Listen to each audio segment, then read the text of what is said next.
Let's see, the power's out, I've already been attacked once by a deranged man, I'm only wearing a towel, and I'm in the middle of the desert where a bunch of weird things have been happening, like strange diseases, or people going mad out of nowhere, or an IV bag that filled with blood on its own.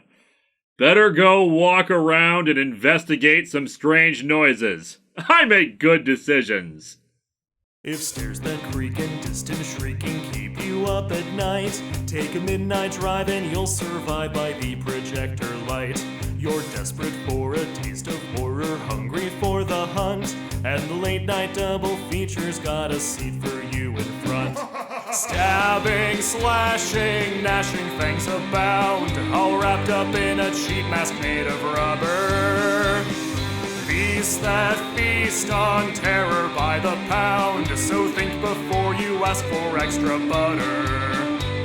The day is done, the time has come to lay your body down. The late night double feature starting now.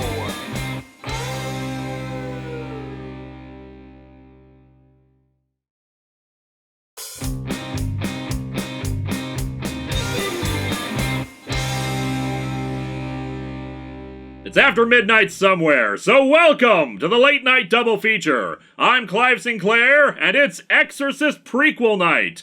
But we have a bit of a unique case here. See, we're technically looking at two of the same movie. Some background here first. The Exorcist, as you're no doubt aware, is the heartwarming story of a little girl who has a very bad tummy ache and needs some specialized doctors to come in and help cure her via defenestration. Alright, there is still the possibility that some of you are unaware of what was once considered the scariest movie of all time. So, a proper explanation. The original Exorcist was about a little girl, Regan McNeil, who ended up possessed by a demon. After all scientific explanations for what was happening to Regan are exhausted, her mother seeks the help of a priest named Damien Karras, who is struggling with his own faith, in the hopes of getting an exorcism for her. Damien secures the exorcism from the church, but only with the assistance of seasoned priest Father Merrin, who has been expecting a confrontation with this demon and had previously done an exorcism. Unfortunately, Father Merrin dies during it, and Karras invites the demon to take his body instead of Regan's. It accepts, and with Karras' last ounce of strength, he throws himself out a window to his death to end this. While the original film does not really hold the power it once had as the scariest movie of all time, it remains a classic and the archetype of demonic possession films for years to come.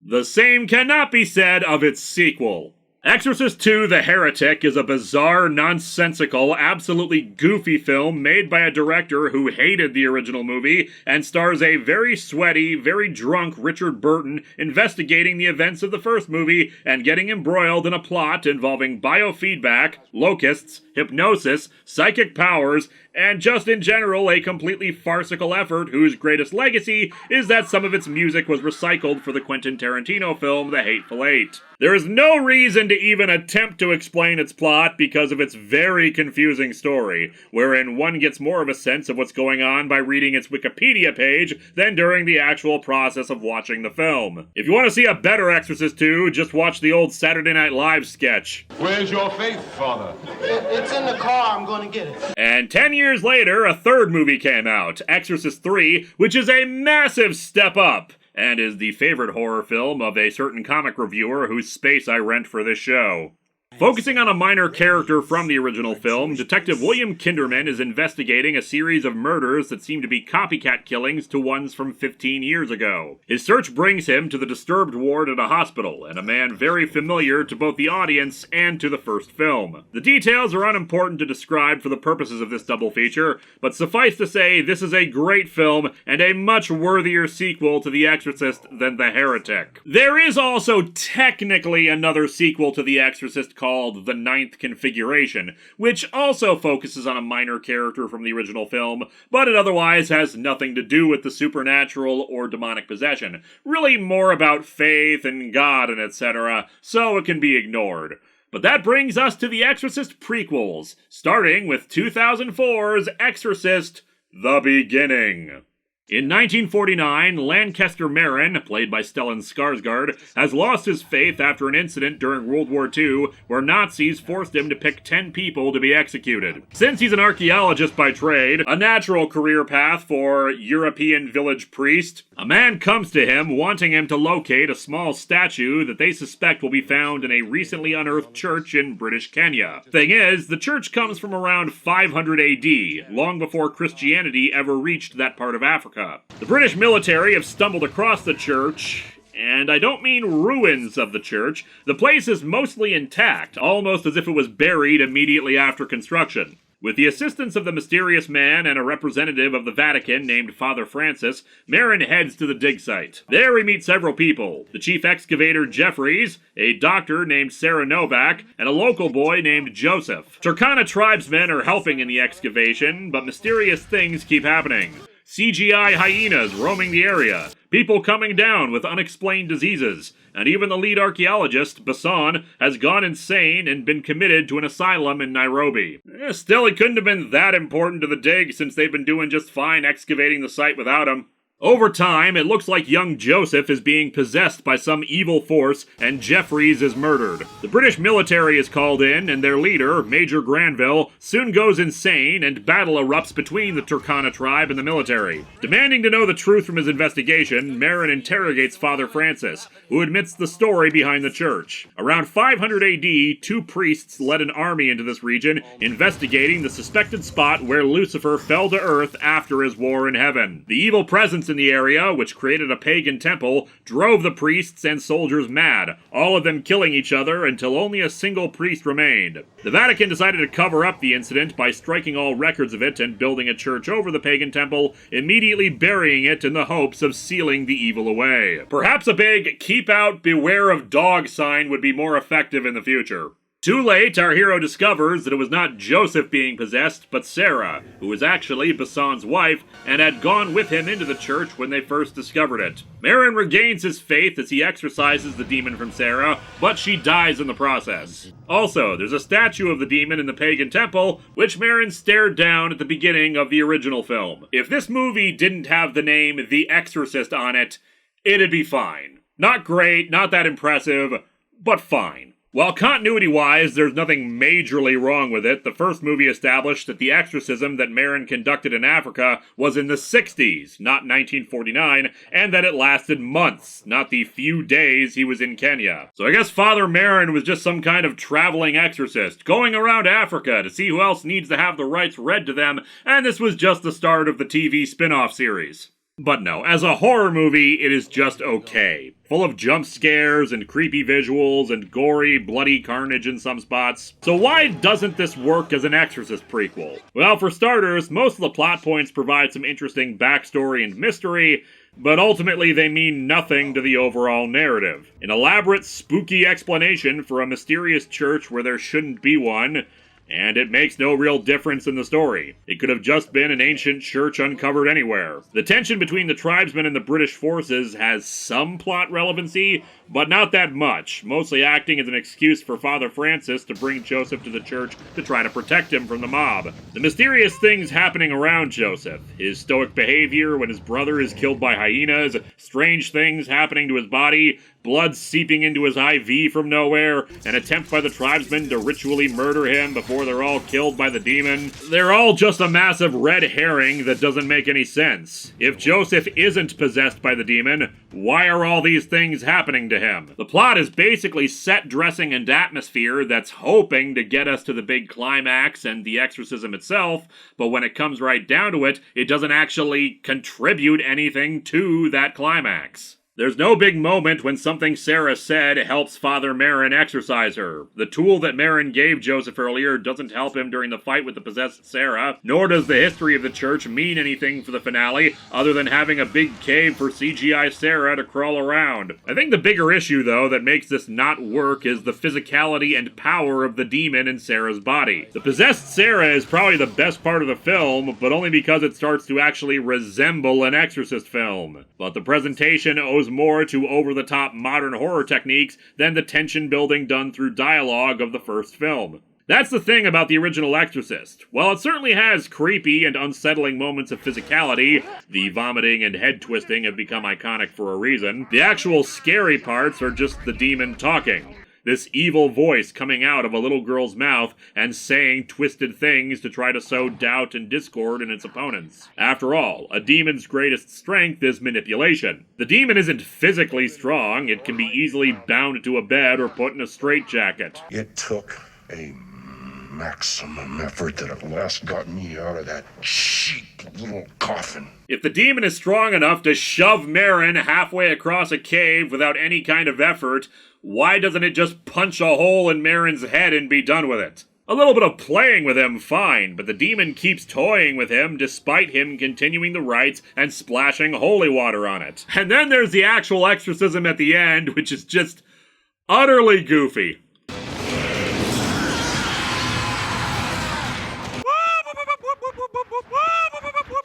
As a standalone film, this is all fine. Nothing groundbreaking or amazing, but as a prequel to The Exorcist, it feels tonally at odds with it, not helped by a very intense musical score that favors percussion, drums, rhythmic pounding, that feels more like an action movie as opposed to the quiet horror of The Exorcist, whose own haunting theme has become iconic and instantly recognizable. And isn't present in this movie. Nope, sorry, we couldn't afford that theme during the film. Needed to spend that money for more important things, like poorly integrated CGI. For the record, I don't think the CGI in this movie is necessarily bad. It's certainly better than the CGI deer of Ring 2.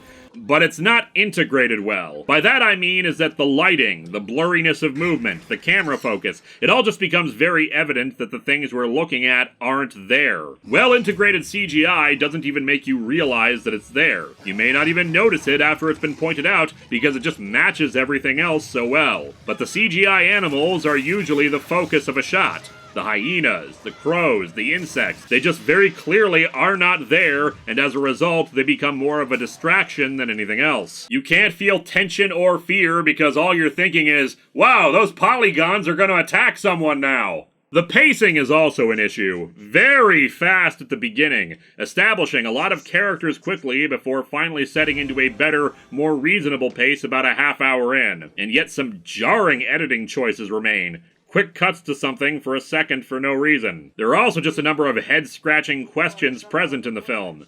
For instance, how did the Vatican know that this is the spot Lucifer fell to earth? Why did they assume building a church and then burying it would contain the evil? Why make the church so elaborate and extravagant with paintings and statues instead of something more basic if it was the church itself's presence that was important rather than how fancy it looked? Who was the man who wanted the demon statue at the beginning and end? Was this meant to lead into another Exorcist prequel where Father Merrin fought some demon-worshipping cult or the like? Again, Father Merrin, action priest, coming to NBC this fall.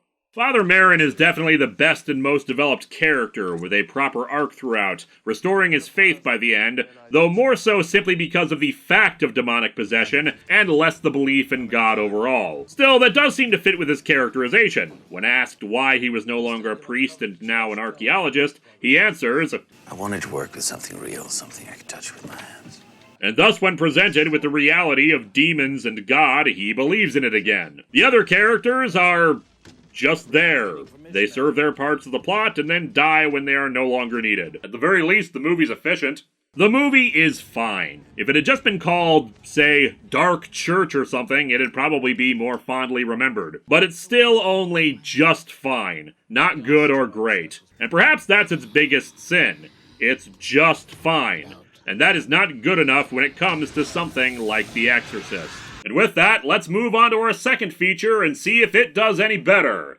Dominion, prequel to The Exorcist. In 1947, Lancaster Marin, played by Stellan Skarsgård, has lost his faith after an incident during World War II where Nazis forced him to pick 10 people to be executed. Since he's an archaeologist by trade, and if this is all sounding very familiar, that's because this is technically the same movie.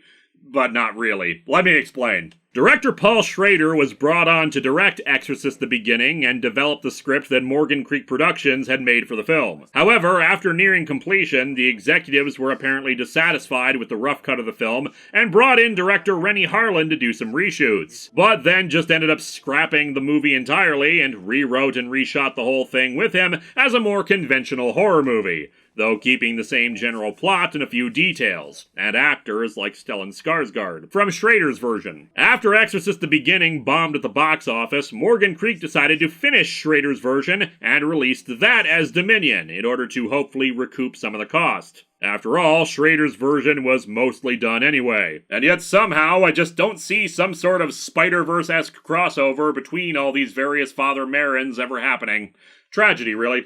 In this version of events, Father Merrin is already working on the excavation of the mysterious church in Kenya. He's joined by Father Francis, who in this version is sent by the Vatican to ensure the church's religious aspects aren't desecrated. The young Joseph is even here, though not to be used as a red herring. James? Joseph? These are my sons, Father.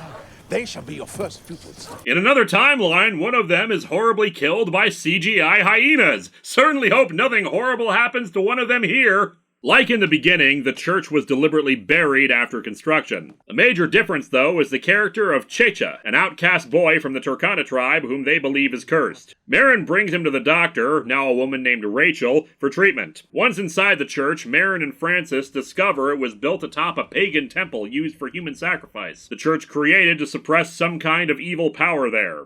Francis summons Major Granville to guard the church from potential looters, which of course turn out to be the British themselves, as the two guards decide to steal some precious stones from the church and end up murdered. A tribesman claims that the men killed each other, which means that either one guard decapitated the other and then strung himself up upside down, or one strung the other up and then decapitated himself.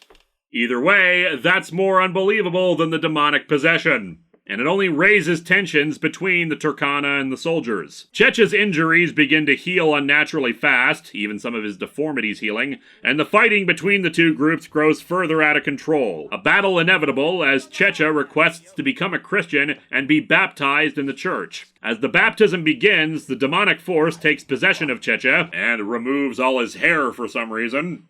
And he tries to tempt Merrin by offering him freedom from guilt over what happened in the village. Instead, Merrin renews his faith and confronts the demon. He's successful in exorcising the demon, which somehow stops the battle from occurring, despite several shots indicating that it had occurred. The demon seems to possess a hyena and escapes, the leader of the Turkana warning Merrin that the demon is now his enemy and will likely fight him again. So here's the thing. Dominion is a better movie than The Beginning, but The Beginning is a better horror film. And it's hard for me to even call Dominion a horror film.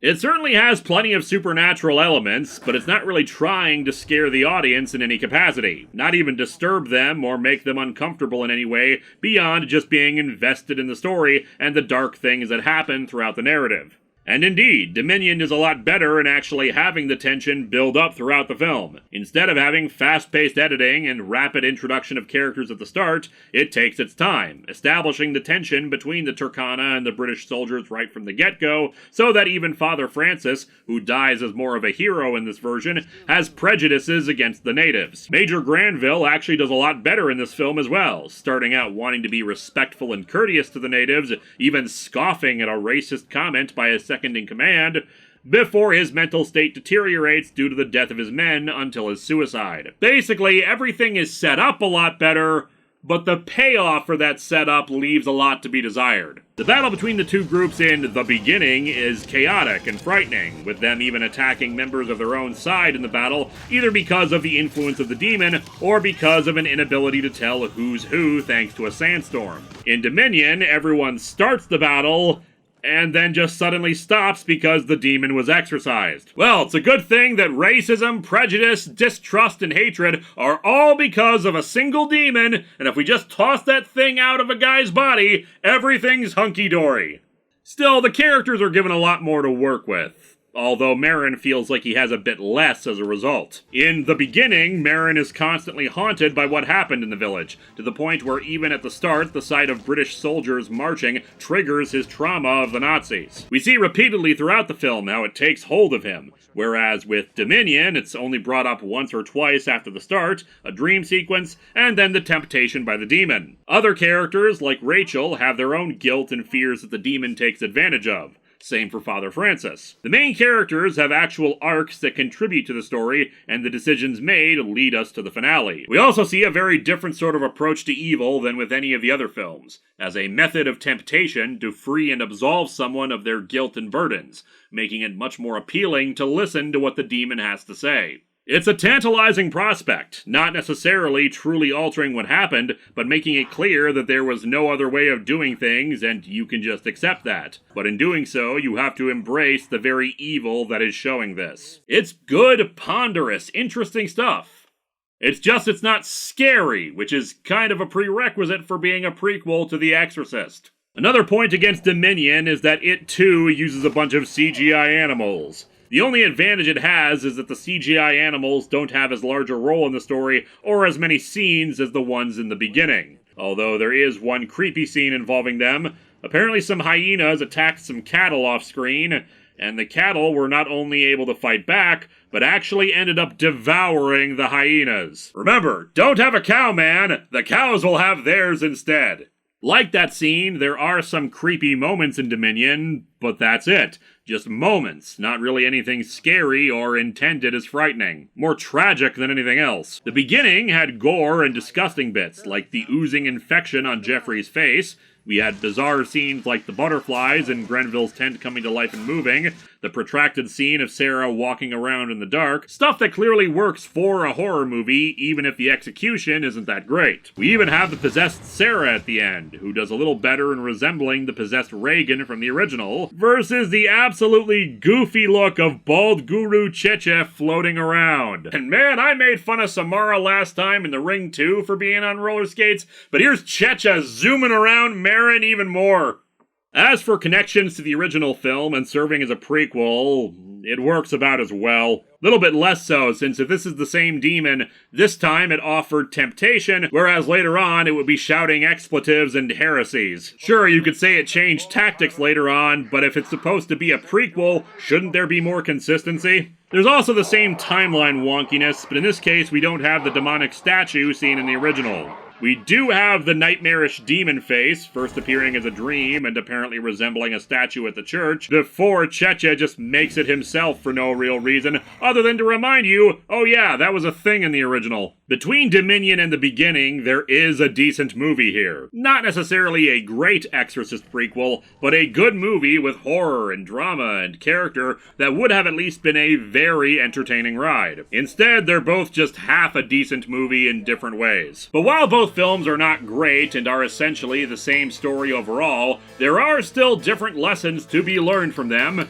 so it's time for Clive Sinclair's Healthier Living Through Horror, where the movies give us advice on how to lead more prosperous lives. For Exorcist the Beginning, remember to keep your skin moisturized whenever visiting the desert.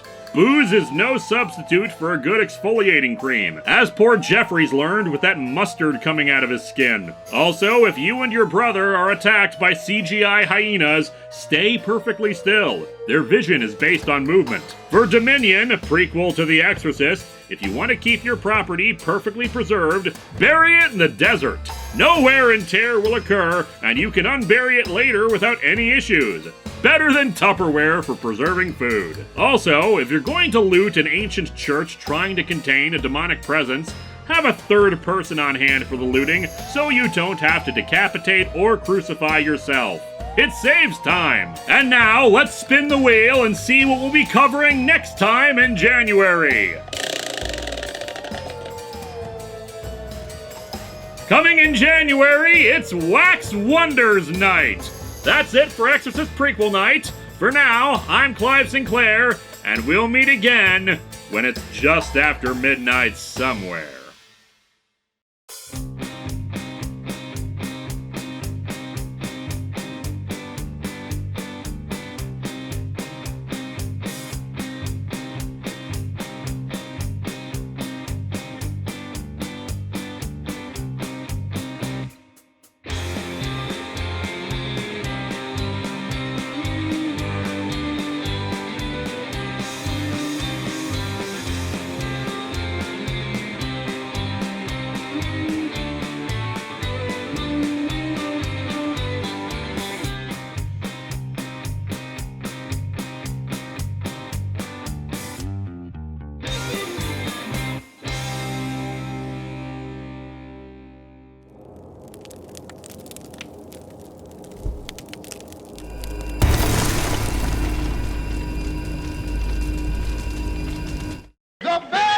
Speed on the floor!